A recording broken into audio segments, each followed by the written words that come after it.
Tuhan sekali lagi, bahkan berkali-kali, sampai tidak ada keakuan lagi. Dan hanya Engkau yang terutama, hanya Engkau yang menjadi prioritas, hanya Engkau yang menjadi dambaan, hanya Engkau yang menjadi visi kami, hanya Engkau yang menjadi ambisi kami, hanya Engkau yang menjadi pengejaran kami. Beracaralah Tuhan. Dan sore hari ini, kayak buka hati kami selebar-lebarnya. Biarkan benih demi benih ilahi, perjanjian demi perjanjian, Kau masukkan ke dalam setiap kami. Curahkan isi hatimu yang paling dalam. Curahkan isi hatimu yang paling dalam. Kami mau menangkap isi hatimu. Kami mau berjalan selaras dengan Engkau. Bukan karena kuat dan gagah kami. Engkau bawa kami sampai detik ini. Semua hanya karena tangan keajaiban-Mu. Terima kasih Tuhan. Pegang kami, jamin kami. Tuntun langkah kami. Ikat lidah hamba. Hanya menyampaikan yang Engkau mau. Beracaralah Tuhan. Beracaralah. Beracaralah. Bapa kekasih sahabat, beracaralah. Hamba serahkan dalam nama Tuhan Yesus. Amin. Shalom saudara. Shalom. Kita buka di Yohanes 6 ayat 11. Di dalam Yohanes 6 ayat 11. Lalu Yesus mengambil roti itu, mengucap syukur dan membagi-bagikannya kepada mereka yang duduk di situ. Sekali lagi, lalu Yesus mengambil roti itu, setiap berkat, setiap perjanjian, semua yang ilahi, setiap pengurapan. Dan apa yang Yesus lakukan? Mengucap syukur dan setelah itu membagi-bagikannya kepada mereka yang duduk di situ. Siapa yang mau menerima berkat yang dari Tuhan sore hari ini? Dan ini yang Yesus lakukan. Yesus bukan hanya melakukan 2000 tahun yang lalu, tapi Yesus masih melakukannya sampai detik ini. Tuhan yang kita sembah, Dia tetap melakukannya. Dia mengucap syukur dan membagi-bagikan setiap roti keilahian, setiap pengurapan, setiap karunia, setiap perjanjian. Tapi kunci yang pertama, kepada mereka, kepada setiap kita yang duduk di situ. Hari ini pertanyaan pertama, di mana kita sedang duduk? Itu maka ada lagunya, saat Yesus datang ku mau di sana, saat sangkakala berbunyi ku mau di sana, saat Yesus melakukan lawatan ku mau di sana, saat Yesus beracara ku mau di sana. Pertanyaannya, di manakah hari ini roh kita sedang berada? Di manakah hari ini hati kita sedang berada? Di manakah hari ini kita sedang duduk? Apakah kita sedang duduk selaras dengan hati Tuhan? Yang dulu kalau di Windu di sekolah, duduk dekat tahta. Tujuan kita hanya duduk sedekat-dekatnya di hadapan Tuhan. Hari ini di mana kita sedang duduk? Jangan pernah salahkan Tuhan. Saat sekelilingmu seakan menerima semua yang ilahi, dan kita berteriak, Tuhan, kenapa aku belum menerima? Pertanyaan pertama pada setiap kita, termasuk saya, di mana hati kita berada? Apakah hati kita selaras dengan hati Tuhan? Apakah hati kita, keinginan kita selaras dengan keinginan Tuhan? Sampai yang menjadi keinginan Tuhan menjadi keinginan kita. Apa yang menyenangkan hati Tuhan menjadi apa yang menyenangkan hati kita. Apa yang membuat Tuhan bersuka menjadi buat kita bersuka. Apa yang menjadi mimpi Tuhan menjadi mimpiku Tuhan. Apa yang menjadi ambisimu menjadi ambisiku Tuhan. Apa yang menyakiti hatimu, itu yang menyakiti hatiku. Apa yang kau jauhi, demikian juga Tuhan. Sampai menjadi yang kami jauhi. Dan dikatakan seperti ini, demikian juga dibuatnya dengan ikan-ikan itu, dengan semua jiwa-jiwa, dengan semua yang ilahi, sebanyak yang mereka kehendaki. Pertanyaan kedua, seberapa kita haus dan lapar akan Tuhan? Seberapa kita menghendaki perkara-perkara yang ilahi? Seberapa kita mengingini hanya yang Tuhan ingini?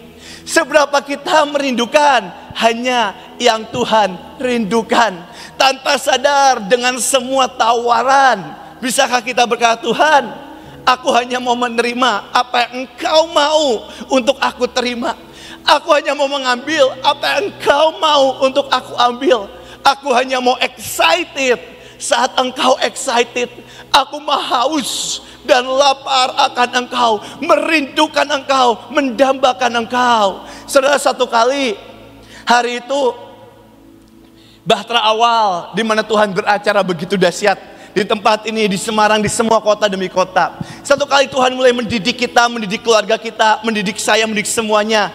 Pak Yusak, engkong saya mengalami kecelakaan. Dan hari itu mama saya meninggal. Hari itu Pak Yusak lagi pakai Mercy yang baru yang dibeliin sama papa saya. Pak Yusak dengan sangat bangga berkata, ini Mercy yang baru dibeliin papa saya.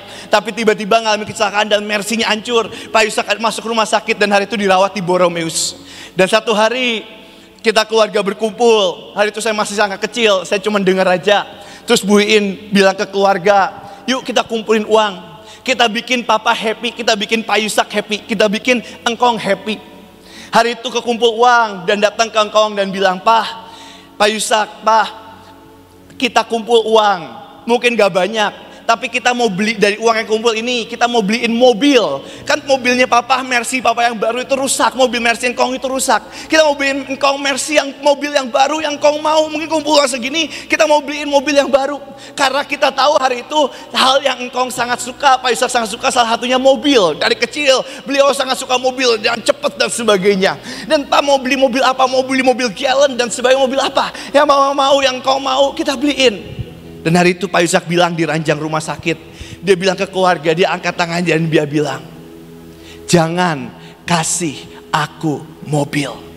Terus Pak Yusak bilang, kalau Tuhan yang aku sembah, dia mau aku jalan kaki, biar aku jalan kaki. Kalau Tuhan yang aku sembah, mau aku naik angkot, biar aku naik angkot.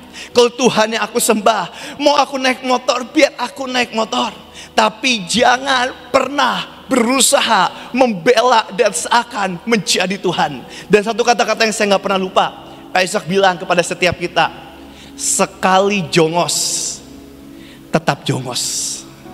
Sekali kita berkata kita budaknya Tuhan, jongosnya Tuhan, maka Tuhan angkat kita setinggi apapun, kita tetap jongosnya Tuhan.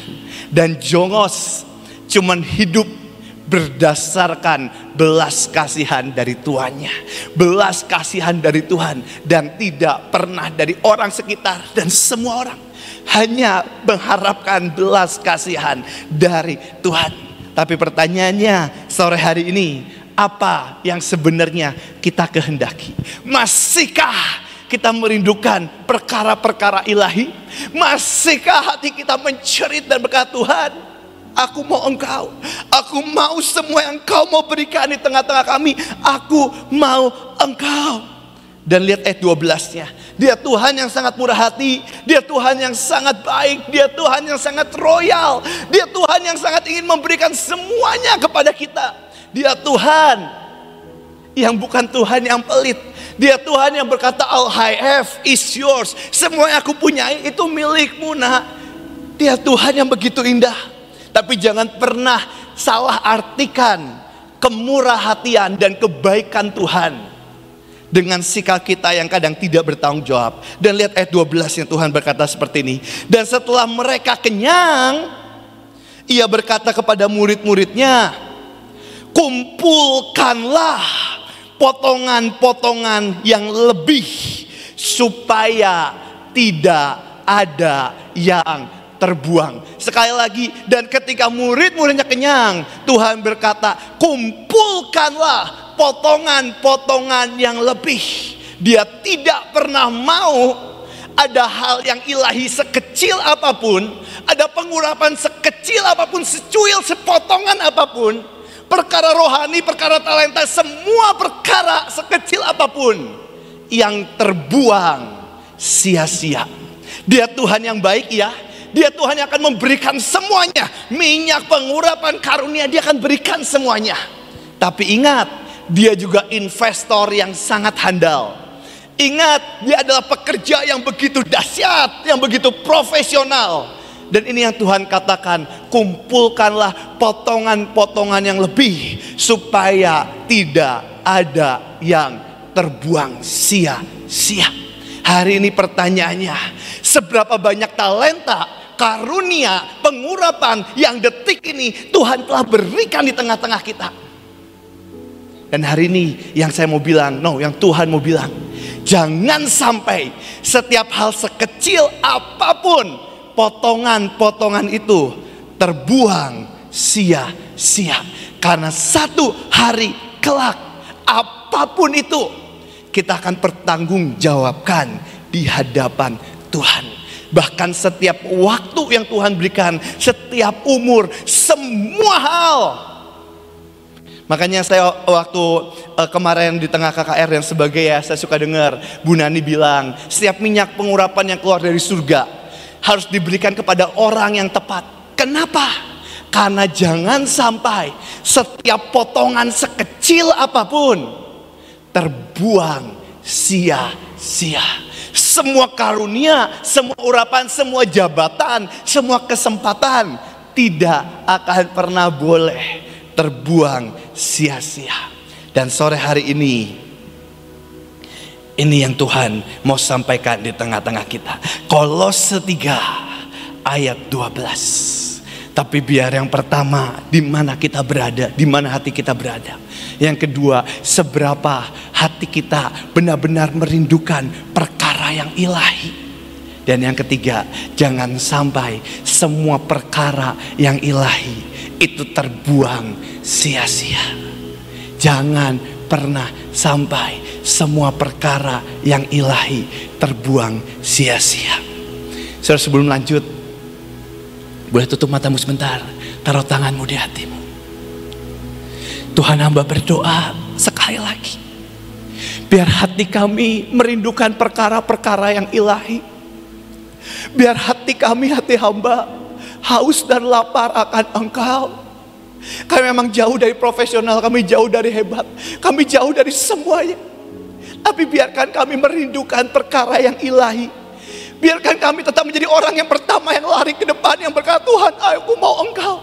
Biarkan kami jadi orang pertama yang tersungkur di hadapan-Mu. Biar kami jadi orang yang tetap yang pertama yang benar-benar merindukan Engkau. Tuhan, jangan biarkan sekalipun kami kehilangan kairos itu saat Engkau mau bagikan perkara yang ilahi. Biar hati kami merindukan dan hati kami terima dengan sukacita. Berkata, aku mau Tuhan perkara yang ilahi. Aku mau perkara yang ilahi. Terima kasih Tuhan. Dalam nama Tuhan Yesus. Amin. Boleh buka di Kolose 3, saudara. Kolose 3. Kolose 3 ayat 12 dikatakan seperti ini. Karena itu sebagai orang pilihan Allah. Saudara, kita semua adalah orang yang dipilih Allah. Bukan kita yang pertama yang memilih Allah, tapi Tuhan yang memilih kita dulu. Tuhan yang pertama kali berkorban buat kita. Tuhan yang mati buat kita. Tuhan yang pertama kali mencintai kita. Tuhan yang pertama kali mengasihi kita. Dan saudara dan saya, kita adalah orang-orang pilihan Allah. Tapi Tuhan dengan dahsyat berkata, nak, aku gak selesai sampai dipilih. Aku gak selesai sampai orang pilihan Allah. Tapi Tuhan berkata, yang dikuduskan, artinya dimurnikan, dipisahkan, hanya untuk tujuan ilahi yang Tuhan mau dalam hidup kita. Dan dikasihinya dalam setiap didikan. Dan lihat apa yang Tuhan mau bagikan. Kenakanlah. Ada jubah demi jubah ilahi yang Tuhan mau berikan di tengah-tengah kita. Ada jubah demi jubah ilahi yang Tuhan rindu Tuhan bagikan ke pasukan-pasukan Tuhan. Lihat, kenakanlah belas kasihan, jubah belas kasihan. Kenakanlah jubah kemurahan. Kenakanlah jubah kerendahan hati. Kenakanlah kelemah lembutan. Dan kenakanlah jubah kesabaran.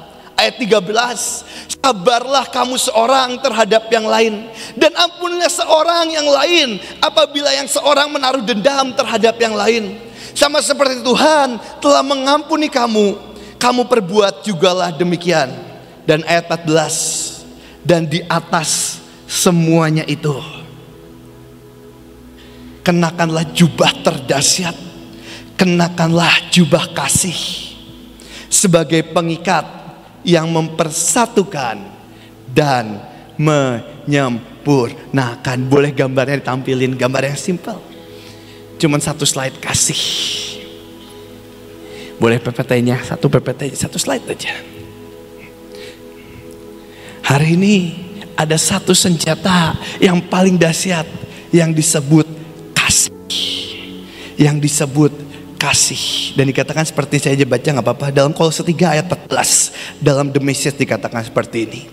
And regardless of what else you put on. Maaf kalau spellingnya salah ya saudara ya. Dan apapun yang engkau pakai, terserah apapun yang nanti ke depan engkau pakai. Dikatakan seperti ini. Kenakanlah satu jubah yang sangat dahsyat. Kenakanlah jubah kasih. Dikatakan it's your basic. Itulah basic kita, itulah fondasi kita, itulah pilar awal kita. Saya bersyukur kerajaan Allah adalah kerajaan kasih. Karena tanpa kasih maka kita udah ada di neraka. Tapi Tuhan berdiri di atas kayu salib dengan apa? Dengan kasih. Dan kerajaan Allah adalah kerajaan kasih. Dan dikatakan di atas semuanya. Yang lain kau boleh pakai jubah pengurapan, jubah urapan, jubah karunia, jubah mujizat. Semua jubah yang Tuhan mau berikan. Tapi ada satu jubah yang sangat dahsyat, yang mungkin gak bergemilang seperti jubah yang lain. Mungkin gak bercahaya seperti jubah yang lain. Mungkin gak punya tepuk tangan seperti jubah yang lain. Dikatakan seperti ini. And regardless of what else you put on, wear love. Kenakanlah jubah kasih. It's your basic all purpose garment. Itulah basic hidup kita. Dan dikatakan seperti ini. Never be without it. Dan jangan pernah lepaskan jubah itu sepanjang hidup kita.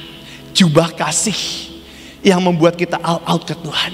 Jubah kasih yang membuat kita gila-gilaan ke Tuhan. Jubah kasih yang melapisi hati ini mengejar Tuhan begitu rupa. Boleh buka di Lukas 16.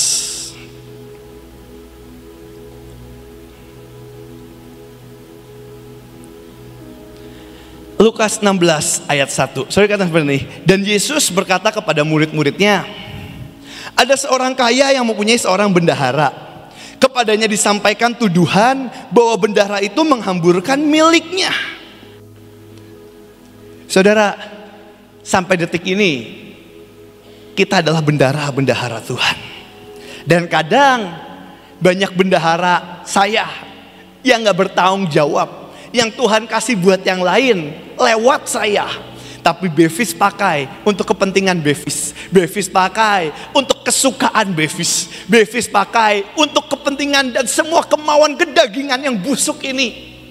Dan satu kali bendahara dikasih tahu bendahara ini menghamburkan miliknya. Ayat 2. Lalu ia memanggil bendahara itu dan berkata kepadanya, apakah yang kudengar tentang engkau? Berilah pertanggungjawaban atas urusanmu.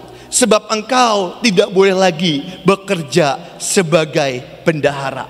Pertanyaan ini akan ditanyakan kepada setiap kita. Apakah yang kudengar tentang engkau? Berilah pertanggungjawaban. Satu kali semua karunia, semua kesempatan Tuhan akan pertanyakan setiap pertanggungjawaban. Dan lihat kata ketiganya. Kata bendahara itu dalam hatinya, apakah yang harus aku perbuat? Tuanku memecat aku dari jabatanku sebagai bendahara. Mencangkul aku tidak dapat, mengemis aku malu. Saudara, kata-kata ini saya selalu bilang ke diri saya, Tuhan, aku bisa apa? Kalau engkau gak pakai aku bisa apa? Bevis ini mengemis malu, menyangkul gak bisa. Nggak bisa apa-apa. Saya juga nggak ngerti, tapi tiba-tiba Tuhan pakai jadi hamba Tuhan. Dan jadi hamba Tuhan bersyukur ada yang mau menerima. Kalau nggak, saya juga nggak tahu jadi apa. Nggak ada yang hebat dalam diri saya. Saya selalu bilang, Tuhan, mencangkul aku nggak bisa, mengemis aku malu, diterima godaan aku gampang kegeser, ada mamon aku gampang kegeser.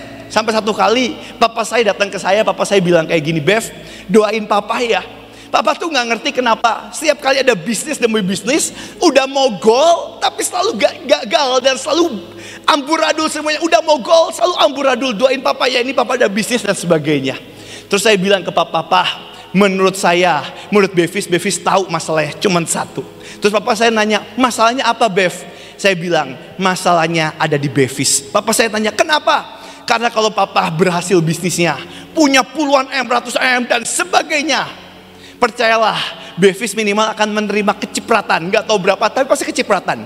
Dan waktu kecipratan itu, percayalah, waktu saya terima 10 M, 100 M, saya akan berkata ke Tuhan, bye-bye pelayanan. Bye-bye pelayanan, pergi capek-capek jauh-jauh ke pulau-pulau, bye-bye semuanya. Enakan saya di rumah, nikmati semua uang. Dan saya tahu hati saya akan pasti meninggalkan Tuhan. Dan saya bilang ke papa saya, daripada Bevis doain papa, mending papa doain Bevis. Biar cinta akan uang ini hancur dalam hidup Bevis. Setiap akar yang di dalam. Dan saya selalu bilang, Tuhan, mencangkul aku gak bisa, mengemis aku malu. Tapi lihat jawaban Tuhan buat setiap kita. Ayat 8, Lukas 16 ayat 8. Lalu Tuhan itu memuji bendahara yang tidak jujur itu, karena ia telah bertindak dengan cerdik. Sebab anak-anak dunia ini lebih cerdik terhadap sesamanya daripada anak-anak terang. Dan lihat ayat 9. Dan aku berkata kepadamu, ikatlah persahabatan, covenant atau perjanjian, dengan mempergunakan mamon yang tidak jujur. Supaya jika mamon itu tidak dapat menolong kita lagi, kamu dapat diterima di dalam kemah abadi. Pertanyaannya, saudara, satu kali tempat perhentian kita adalah kemah abadi. Tapi pertanyaannya, siapa yang bisa menerima kita di dalam kemah abadi? Hanya Tuhan sendiri.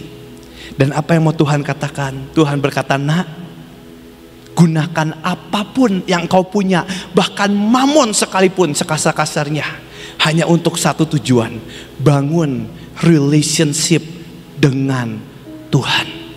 Saudara, kalau saya boleh belajar dari hidupnya Pak Yusak, salah satu hal yang paling kuat dari warisan Pak Yusak itu satu, relationship dengan Tuhan. Bangun hubungan dengan Tuhan. Kalau saya boleh bilang, pertandingan kita di dunia ini tuh sangat simpel. Apa? Berlari secepat-cepatnya dan sedekat-dekatnya kepada apa? Kepada hati Tuhan sendiri. Saudara boleh balap siapapun, saudara boleh balap saya, balap hamba Tuhan, balap Bu Nani, balap semua dalam pertandingan di dunia ini. Pertandingan apa? Berada sedekat-dekatnya dengan Tuhan, dengan semua talenta, dengan semua karunia, dengan semua yang Tuhan berikan. Boleh kalau buka dalam terjemahannya yang tadi dikirim, dikatakan seperti ini. Dalam ERV-nya dikatakan seperti ini, I tell you, use the worldly thing, earthly thing, semua hal duniawi, you have to make friends for later. Seperti yang Tuhan katakan, nak, gunakan semua hal duniawi yang kau punya, uang, semuanya hanya untuk satu tujuan.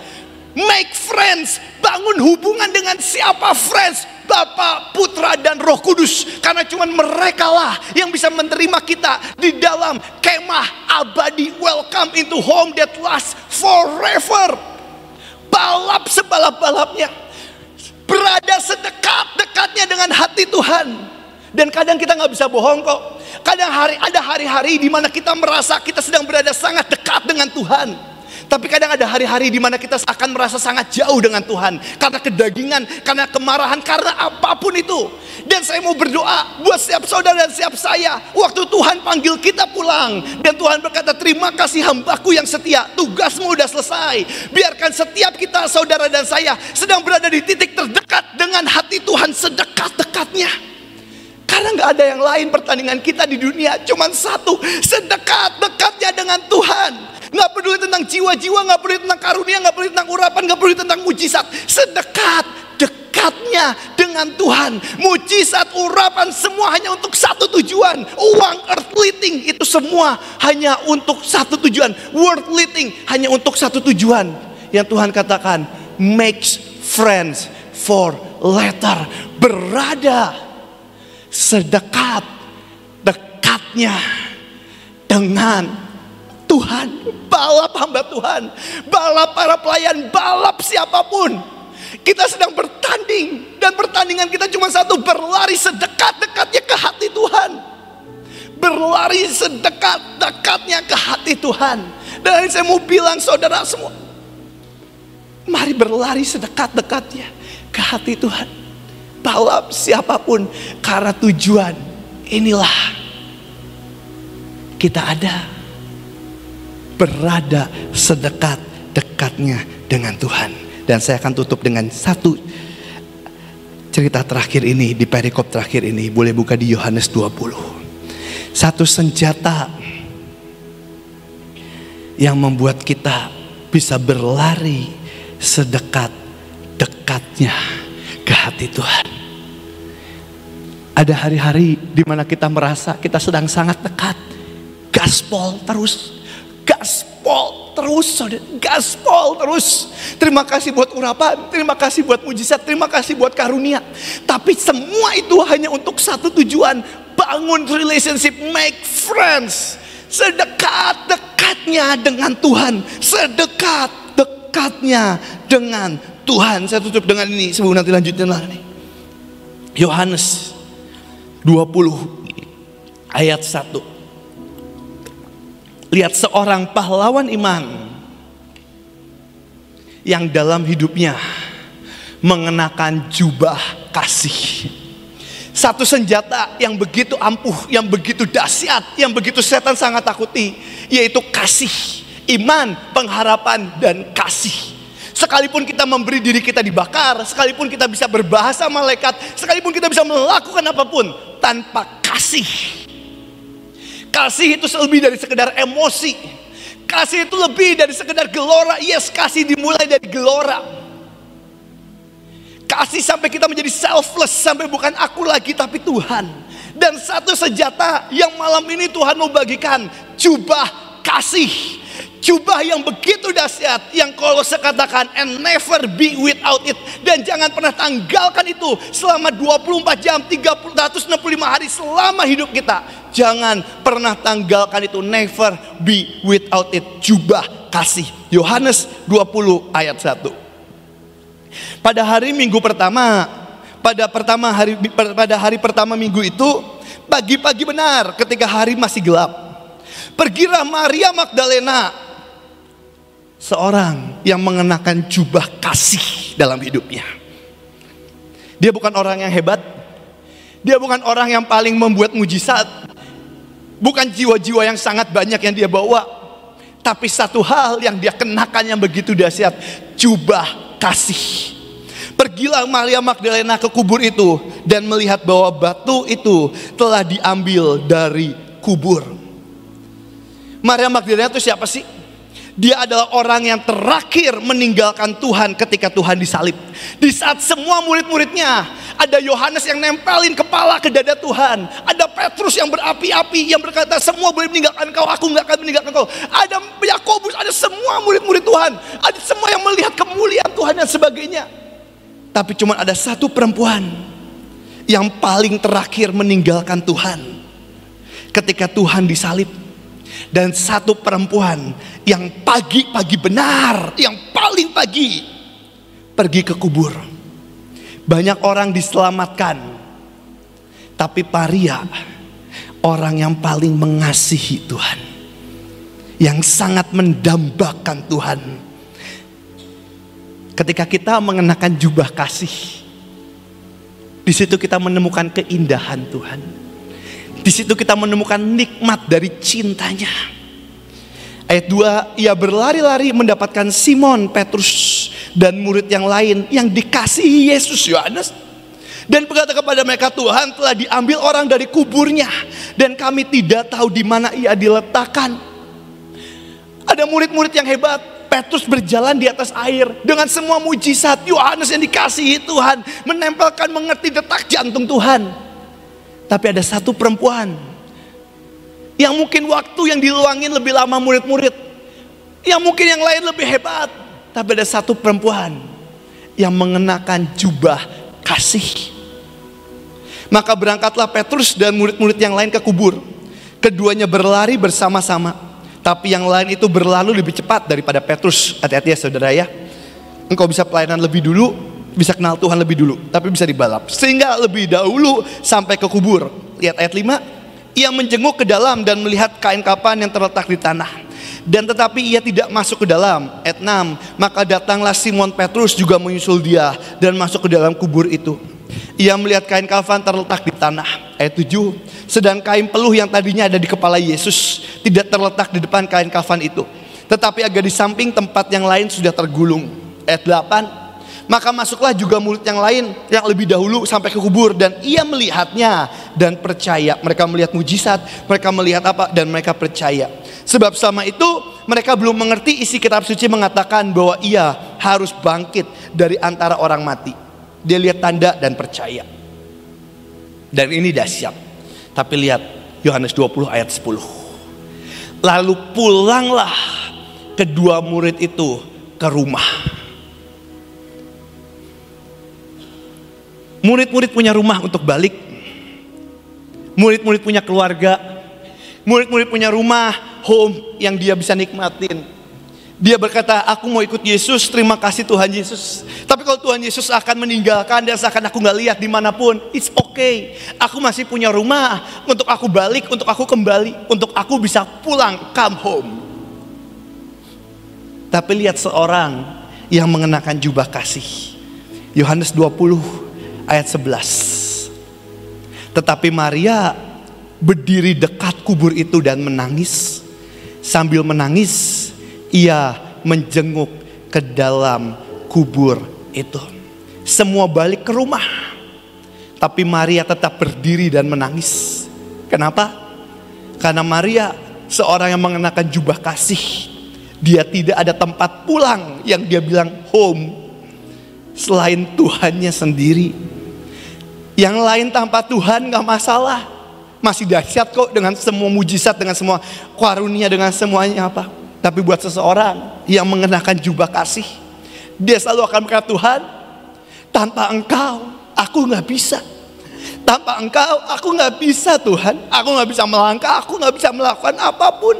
Tanpa Engkau yang lain boleh punya rumah buat kembali, tapi tanpa Engkau aku gak bisa Tuhan. Aku gak punya apapun. Yang aku punya di dunia ini cuma satu, Engkau. Dan cuma Engkau. Dan lihat ayat 12-nya. Dan tampaklah olehnya dua orang malaikat berpakaian putih, yang seorang duduk di sebelah kepala, yang seorang lain di sebelah kaki tempat mayat Yesus terbaring. Malaikat muncul pun gak geming, saudara. Ayat 13, kata malaikat-malaikat itu kepadanya, lihat, Ibu, mengapa engkau menangis? Jawab Maria kepada mereka, Tuhanku telah diambil orang, dan aku tidak tahu di mana ia diletakkan. Ayat 14, saya sudah berkata demikian, ia menoleh ke belakang, melihat Yesus berdiri, tapi ia tidak tahu bahwa itu adalah Yesus. Ayat 15, kata Yesus kepadanya, Ibu, mengapa engkau menangis? Siapa yang engkau cari? Dan lihat jawaban seorang yang mengenakan jubah kasih. Maria menyangka orang itu adalah penunggu taman. Dia pikir dia cuma penunggu taman. Lalu berkata kepada Tuhan, jikalau Tuhan yang mengambil dia, katakanlah kepadaku di mana Tuhan meletakkan dia. Lihat, supaya aku dapat mengambilnya. Buat Maria, dia adalah segalanya. Tuhan, jikalau Tuhan yang mengambil dia, katakanlah kepadaku di mana Tuhan meletakkan dia. Buat Maria, dia adalah segalanya. Buat Maria, dia adalah dunianya.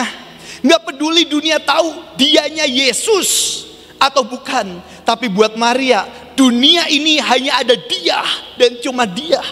Dalam hatinya semua orang harus tahu siapa dia. Buat Maria, dia adalah segalanya. Saudara pernah lihat seorang anak yang buat anak ini papahnya adalah segalanya? Satu kali di Museum London ada satu karya yang begitu indah, dan tulisannya di bawahnya simple, cuman papa, London. Dan ternyata itu tulisan dari anak kecil yang nulis buat papahnya. Karena buat anaknya ini, semua orang di London harus tahu papahnya siapa. Karena buat seorang anak, dunianya adalah papahnya sendiri. Saudara, kalau saya khotbah di Windu, khotbah di KKR, saya bawa Joakim. Nggak peduli orang banyak nonton, nggak peduli ada ribuan orang, nggak peduli ada ratusan orang, nggak peduli ada banyak orang. Waktu saya beri mimbar, apa yang Joakim lakukan? Joakim akan datang, kerangkak, dan akan peluk saya sampai harus ditahan sama mamahnya. Kenapa? Karena buat Joakim nggak peduli orang lihat, nggak peduli enggak. Buat Joakim papahnya adalah dunianya. Dan ini yang Maria lakukan buat Maria, dia adalah dunianya. Buat seorang yang mengenakan jubah kasih, dia adalah dunianya. Sampai dia katakan, Tuhan, katakanlah kepadaku di mana Tuhan meletakkan dia, supaya aku dapat mengambilnya. Seberapa hebat sih Maria? Seberapa kuat sih Maria? Cuman perempuan biasa, tapi gak peduli orang mau mandang apapun, gak peduli seberat apapun, gak peduli bayar harganya semahal apapun, gak peduli badai, gak peduli gedung, gak peduli gunung, gak peduli apapun. Buat Maria, selama dia bertemu dengan dia, itu lebih dari cukup, karena dia adalah dunianya. Seorang yang mengenakan jubah kasih, satu titik akan meninggalkan dunia ini dan hanya mengejar dia. Karena waktu kita mengenakan jubah kasih, kita menemukan kenikmatan, kita menemukan keindahan, kita menemukan dia. Hari itu dia cuma orang yang kerasukan roh jahat dan diusir. Seberapa banyak sih orang yang diusir Tuhan dari roh jahat? Ada orang dari Gerasa, ada semua. Seberapa banyak sih yang ngalamin mujizat Tuhan? Ada Lazarus dari mati, ada semua. Tapi cuma ada satu orang yang mengenakan jubah kasih, yang berkata, dia adalah duniaku. Hari ini, bisakah, maukah kita berkata, Tuhan, Engkau adalah duniaku, kenakanlah jubah kasih dalam hatiku. Itu yang membuat kita meninggalkan dunia. Siapa mutiara indah itu? Yesus sendiri. Hari ini dia memberikan kita semuanya dengan berkat, dengan semuanya.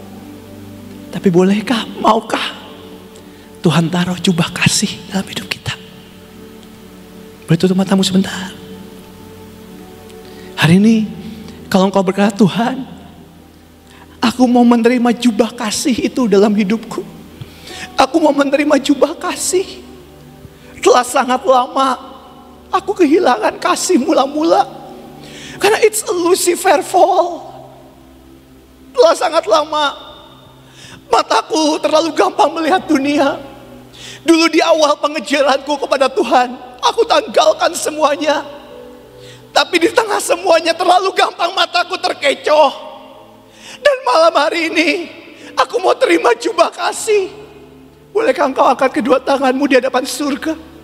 Setelah Tuhan ada tempat ini. Tuhan, kau lihat anak-anakku. Kami mau menerima jubah kasih itu, Tuhan. Jubah yang membuat kami meninggalkan dunia dan cuma mengejar Engkau. Jubah di mana kami menemukan kenikmatan, keindahan itu. Jubah yang Maria Magdalena kenakan, yang berkata, aku gak peduli rumah, aku gak peduli apapun, aku cuma mau Engkau. Jubah yang membuat seorang perempuan yang pernah kerasukan roh jahat mengangkat buli-buli yang mahal, minyak narwastu. Dia pecahkan itu dan dia urapi kakimu. Hari ini Tuhan, kami tahu minyak kami bukan minyak narwastu yang mahal di hidup kami. Banyak kebusukan, banyak kecacatan. Tapi dalam jubah kasih, kami mau mengurapi kakimu. Kenakan kami jubah kasih. Jubah kasih yang membuat seorang Yusak Cipto, ketika diangkat Tuhan begitu dahsyat, tiba-tiba Tuhan datang dan berkata, Yusak, aku udah pakai engkau begitu hebat. Aku udah pakai engkau begitu dahsyat. Hari ini kalau aku buang kamu ke neraka, aku taruh kamu di neraka, kamu bakal gimana?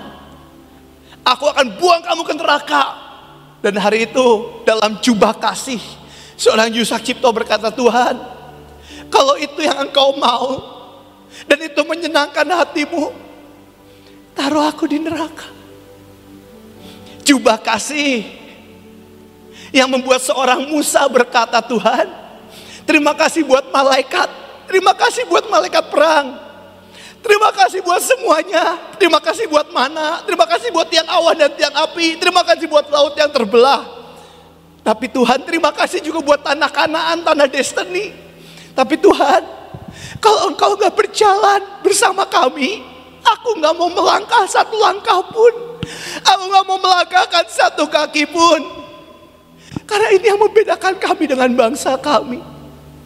Jubah kasih yang membuat seorang penyembah yang bernama Daud berkata, Tuhan, Engkau boleh ambil istana, Engkau boleh ambil semuanya, tapi aku cuma minta satu. Jangan pernah ambil rohmu daripadaku.